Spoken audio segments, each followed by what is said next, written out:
Imagine करो, एक room है, एक माइक है और उसमें कैमरा रिकॉर्ड कर रहा है और कुछ लोग बैठ के इंडिया के फ्यूचर पर डिस्कशन कर रहे हैं। सब कुछ इंटेलेक्चुअल लगता है, smart English, big ideas and big words. पर एक सवाल, क्या ये डिस्कशन सच में इंडिया को समझने के लिए होता है या फिर इंडिया को डिफाइन करने के लिए होता है? और अगर कोई ग्रुप ये डिसाइड करने लगे कि इंडिया क्या है, इंडिया को कैसे सोचना चाहिए और इंडिया का फ्यूचर क्या होना चाहिए, तो क्या वो डिस्कशन होता है या फिर नैरेटिव कंट्रोल? आज हम बात करने वाले हैं आइडिया ऑफ इंडिया समिट और उससे एक इंटरेस्टिंग इंटरेक्चुअल फॉर्मेट के बारे में, इंटरप्रेटिंग इंडिया पॉडकास्ट। और इस वीडियो के एंड तक शायद तुम्हें एक अनकंफर्टेबल रियलाइजेशंस हो, इंडिया को सिर्फ पॉलिटिशियन नहीं, इंटरेक्चुअल इकोसिस्टम भी शेप करते हैं और कभी कभी वो पॉलिटिशियन से भी ज्यादा पावरफुल होता है। So hello guys, welcome to Brutal Bites, this is Saurabh. आज हम बात करने वाले एक बहुत ही इंपॉर्टेंट, बहुत ही क्रूशियल टॉपिक के बारे में, that is interpreting India podcast. Last 5-6 सालों में एक चीज बहुत ही ज्यादा बूम हुई है, दैट इज पॉडकास्ट। लोग टीवी न्यूज कम देखते हैं, डिबेट से तो लोग बोर हो चुके हैं। अब लोग प्रीफर करते हैं लॉन्ग कन्वर्सेशन, इंटेलेक्चुअल डिसीजंस और डीप एनालिसिस। इसी ट्रेंड के बीच इंडिया में कुछ पॉडकास्ट्स पॉपुलर हुए और उन्हीं में एक है आइडिया ऑफ इंडिया समिट के डिस्कशन और इंटरप्रेटिंग इंडिया फॉर्मेट। कॉन्सेप्ट्स बहुत सिंपल है, एक्सपर्ट्स बैठे हैं, इंडिया के इशू को डिस्कस करते हैं। टॉपिक्स जैसे democracy,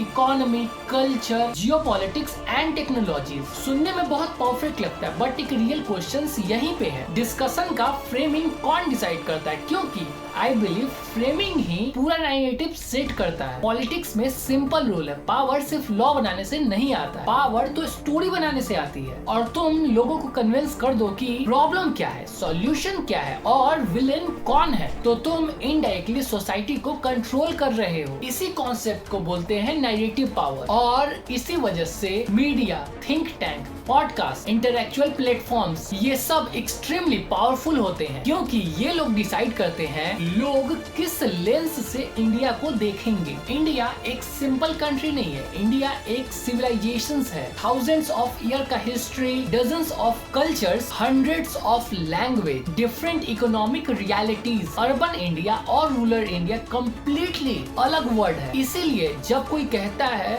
this is what India really is, तो एक प्रॉब्लम क्रिएट होती है, क्योंकि इंडिया को नैरेटिव में फिट करना ऑलमोस्ट इम्पॉसिबल है। लेकिन इंटेलेक्चुअल डिस्कशंस में अक्सर क्या होता है, इंडिया को सिंप्लीफाई कर दिया जाता है, और जब कॉम्प्लेक्स रियलिटी सिंप्लीफाई होती है तो बायस स्लिप इन हो जाता है। इंडिया में एक इंटरेस्टिंग इकोसिस्टम एग्जिस्ट करता है, that is journalist, academics, policy experts, think tank member और ग्लोबल इंस्टीट्यूशंस। ये लोग मिलकर एक इंटेलेक्चुअल सर्कल क्रिएट करते हैं और इस सर्कल का इन्फ्लुएंस बहुत स्टेबल होता है। ये डायरेक्टली पावर में नहीं होते हैं, बट ये इन्फ्लुएंस करते हैं लोगों को through their policies, public opinions और international perceptions of India. Example के लिए ग्लोबल इंस्टीट्यूशंस जैसे world economic forum, international monetary funds, इनके डिस्कशंस भी नैरेटिव शेप करते हैं। और इंडिया जब इंटेलेक्चुअल इन इकोसिस्टम का पार्ट बन जाता है तो उसका पर्सपेक्टिव भी ग्लोबल फ्रेमवर्क से इन्फ्लुएंस होने लगता है। अब एक अनकंफर्टेबल सच सुनो, इंडिया के काफी इंटेलेक्चुअल डिसीजंस एक इलाइट बबल में होते हैं, इंग्लिश स्पीकिंग सर्कल,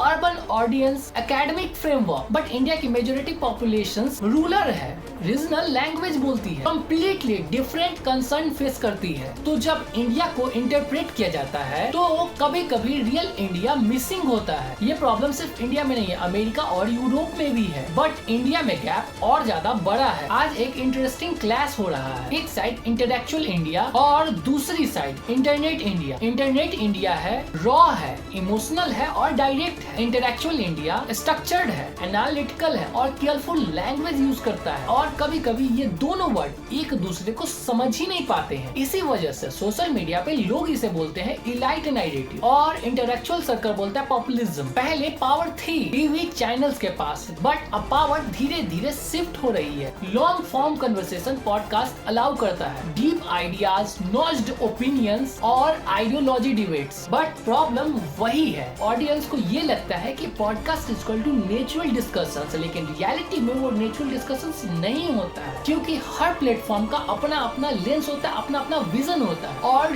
लेंस का काम नैरेटिव को शेप करना होता है। तो इशू ये नहीं है कि पॉडकास्ट गलत है, इशू तो ये है क्या ऑडियंस क्रिटिकल थिंकिंग यूज कर रही है। अगर कोई एक इंटेलेक्चुअल डिस्कशन सुनते ही हम अज्यूम कर रहे हैं ये ऑब्जेक्टिव ट्रूथ है, तो ये प्रॉब्लम है। डिस्कशन का तो पर्पस होना चाहिए कि सोच को खोलना, थिंकिंग को ओपन करना, ना कि सोच को, थिंकिंग को कंट्रोल करना। अब यहाँ से मेरा फाइनल ब्लंट ओपिनियन आएगा on this whole topic, whole scenario कि मेरा क्या मानना है इस पे। इंडिया में लोग अक्सर बोलते हैं पॉलिटिशियंस नैरेटिव को कंट्रोल करते हैं। कभी कभी नैरेटिव कंट्रोल पॉलिटिशियंस नहीं, इंटरैक्चुअल इकोसिस्टम करते हैं। पॉलिटिशियंस तो सिर्फ इलेक्शंस जीतते हैं, बट आइडिया का इलेक्शंस इंटरैक्चुअल सर्कल जीतते हैं। और जब आइडिया कंट्रोल हो जाए तो फिर डेमोक्रेसी भी इनडायरेक्टली इन्फ्लुएंस हो जाती है। इसीलिए नेक्स्ट टाइम तुम कोई भी एक इंटेलेक्चुअल पॉडकास्ट सुनो, ब्लाइंडली एग्री मत करो। एक सिंपल सवाल पूछो कि ये पॉडकास्ट इंडिया को एक्सप्लेन कर रहा है या फिर इंडिया को डिफाइन करने की कोशिश कर रहा है, क्योंकि डिफरेंस बहुत बड़ा है और शायद इंडिया को इंटरप्रेट करने का हक किसी भी ग्रुप के पास होना ही नहीं चाहिए।